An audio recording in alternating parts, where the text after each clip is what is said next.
Good evening and welcome. I'm Sheila Belgobin and I am the Dream Decipherer. And I help you to crack the code of your sleeping dreams so you can sleep sound and dream deep. This evening I have two little dreams, but as we already know, little dreams can contain lots of information compacted. And there seems to be something going on with connecting and disconnecting, but we'll see what's going on with this as we go through the dreams. The first dream, the dreamer was helping his capoeira teacher or a capoeira teacher to set up for an event, for a performance of some kind. And apparently the capoeira master had extension leads or extension cords that were all too short for the space that was going to be used. So the dreamer went into another room to fetch some replacements and then switched them over so that the equipment, whatever it was, could work. And that's the end of the dream. Very, very short dream. But wait, we'll see what happens with that.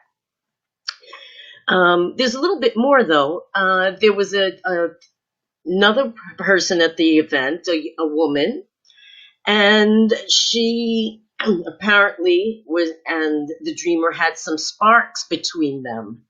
What the sparks or what the connection was between them exactly wasn't clear, but there was apparently some kind of attraction that was clearly felt by the dreamer. Now that is the end of the dream.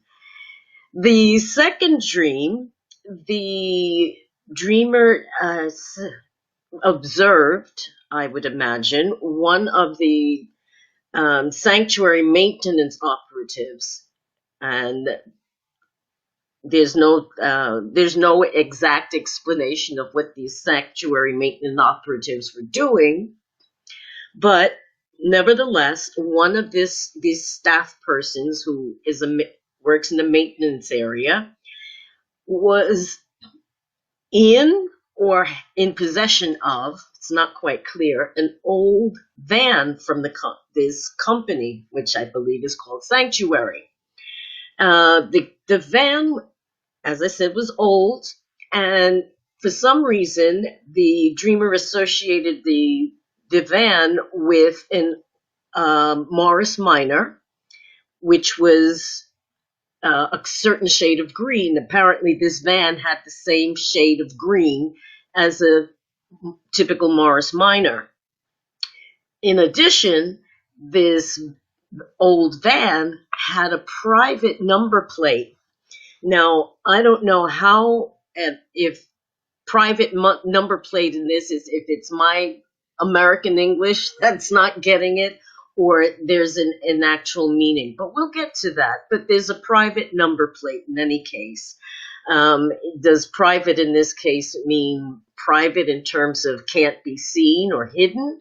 Or does it mean like vanity plates, as we would say in the States, where it has a specific message that you pay extra to have on your license plate? We shall see. So, what is dream number one supposed to be about, or what could it be about? Because the meaning of dreams can change over time, depending on our additional experience, a different perspective on a particular subject or area of our lives. So the meaning of a dream isn't absolutely definitive. It depends on the point of view that you're looking at it. But let's start with the extension cords, which were too short. Now, the implication behind that is that there can't be a connection, or there's an inability to connect equipment at this event because the extension cords were too short. But there's an implication there of a lack of power or disconnected power. The power is available, it's there, but it can't be accessed because the connection doesn't reach. Now, is there's some, I wonder if there's some place or some aspect of the dreamer's life where he may feel disconnected, excuse me, or falling short in some way. Now, there's another possibility that occurred to me with this when I read this that is a bit more basic in its in its association, in that it could be an actual sexual reference. Is falling short somehow in the bedroom a concern for the dreamer? And or the the analogy of an extension cord, something long and thin. You get the idea. So I just wonder if there's something to that for the dreamer. Now, these extension cords were replaced. The dreamer went into another room, and remember, rooms can represent aspects of our inner lives, in different parts of our inner lives. So, but the dreamer went into this other room and found longer cords and switched them over. Now, that makes me go back to whether there's some concern on the dreamer's part about length, size, performance, tied up with these extension cords. Who knows? We'll have to see what the dreamer makes of all of that. But I put it out there because that's one of many possibilities that could resonate with the dreamer. But the only way that we'll be sure is when it clicks in his head and he says, aha, yep, that's it. Now, there's a connection, a different kind of connection, which makes me think that this connection is more than just electrical. There's a connection between the dreamer and the only female that appears in the dream. She is named, and I wonder if this Maria is someone that the dreamer knows in waking life, and if so, what does she evoke for the dreamer? Now, there is a hint of some kind of connection or vibe going on between the dreamer and this lady, Maria, but what exactly that vibe is about isn't specified. But again, it makes me tend to think, given the symbolism that's gone before it, that there's an attraction between the two people. Okay, so we're going to leave that dream for the moment and see, what did I tell you? I mean, look at all the number of things that I was able to pull out of what was a dream that took less than 2 minutes to tell you about. There's a lot of information compacted in dreams. You just have to know how to unpick it to be able to understand what the message actually is. Now, for dream number 2, the dreamer saw or encountered someone driving an old sanctuary van. Now, it may very well be that this is a bleed over for the client, for the dreamer rather, with regards to his working life. And it may be something about work that has bled into his dream, and this is a bit of a smokestack, burning off some stress. But having said that, let's look at sanctuary in and of itself and see what that throws up. Now, sanctuary, if you look it up in the dictionary, is a place of refuge, a place of safety, a place of asylum if somebody's fleeing from persecution or something. But it's also a holy place. The nave of a church is called the sanctuary. So it's also a place that has spiritual significance.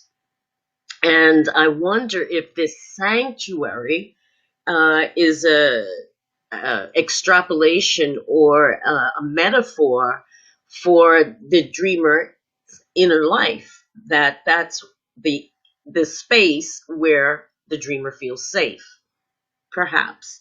I mean, as I said, the sanctuary has varying meanings, and it would be interesting to see what sanctuary brings up for the dreamer himself. It may actually be his workplace. It may be something else, or the workplace standing instead of something else. So if we go on the premise for the moment that the sanctuary that's being referred to in this second dream refers to the inner space or inner life of the dreamer, what is causing the dreamer to feel the need to find sanctuary, to kind of hide himself or to protect himself from something or someone? The other thing about this sanctuary maintenance man, he said there was one of them, implying that there were more of them. If there were others, who where were they? I mean, not who were they so much, but where were they? Were they around? Were they visible? Or was it just this one man of many or several who was seen in the dream?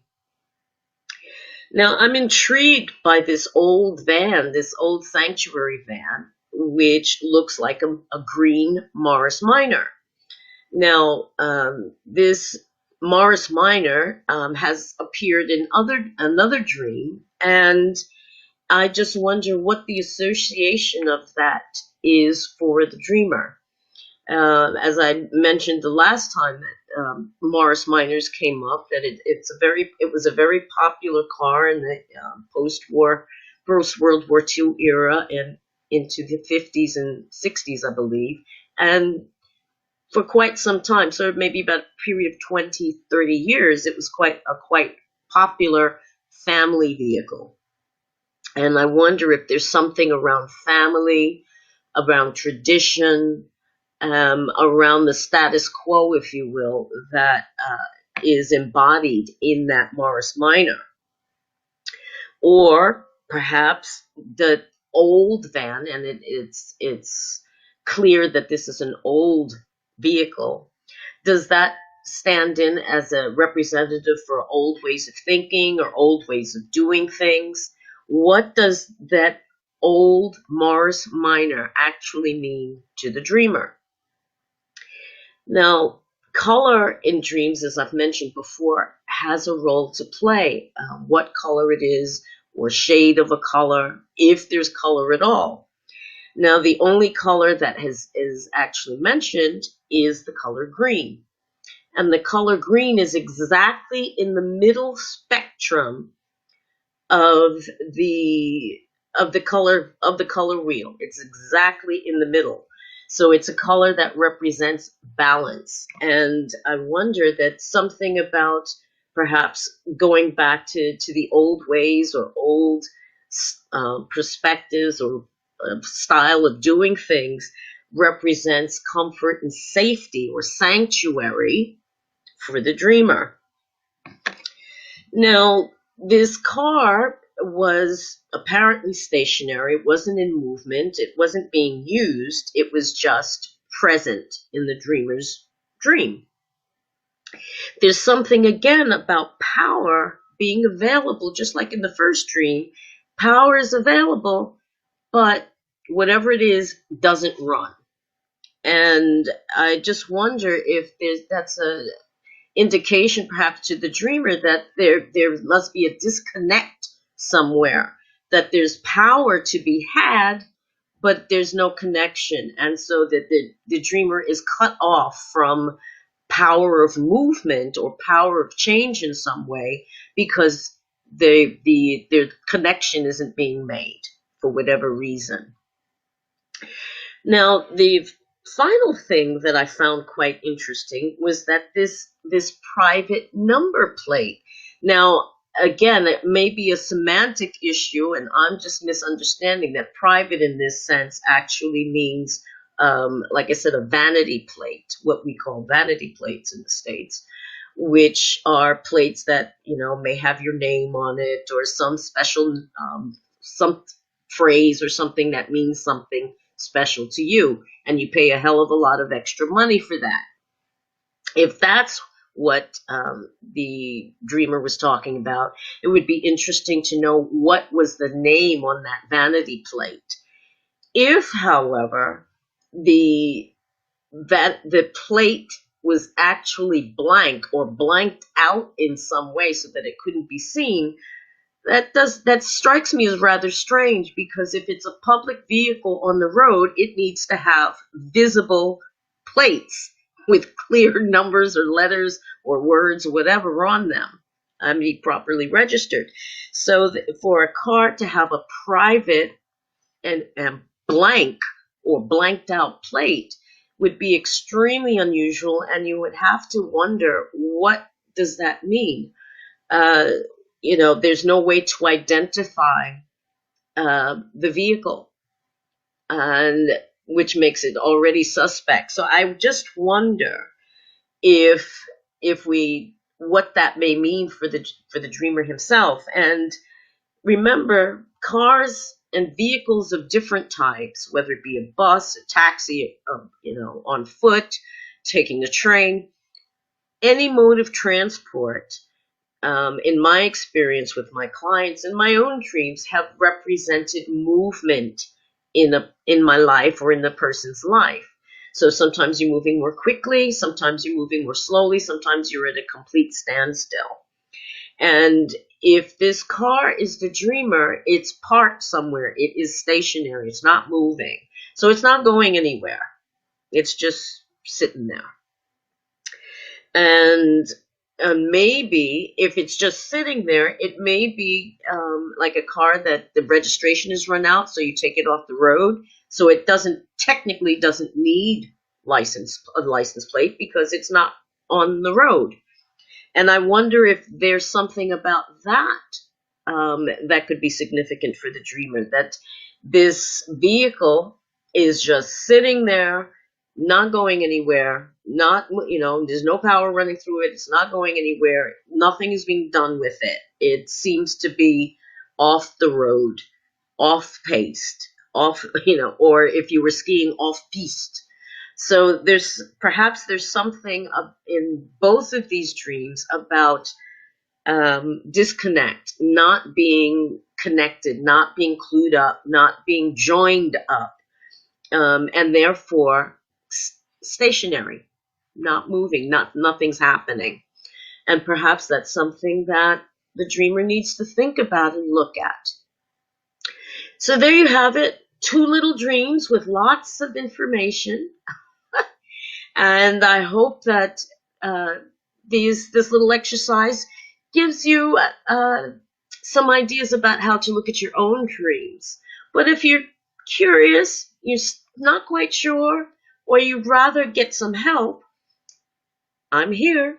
You can always drop me a personal message or book an appointment with me at www.meetingwithsheila.com. And I'll be happy to give you some advice and tips to help you to crack the code of your own dreams. So that's it for me for the evening. In the coming days, you'll be hearing more about my coming book launch for my latest book in the month of July. So just keep watching, keep listening. There'll be nearly 2 weeks in terms of business days of celebrations for my new book, with raffles and not raffles, but some discount offers and other activities, interviews, all kinds of things that you can take advantage of. Thanks so much for watching and listening. Have a fantastic evening and great rest of the week, and I'll see you again soon. Take care. Bye-bye.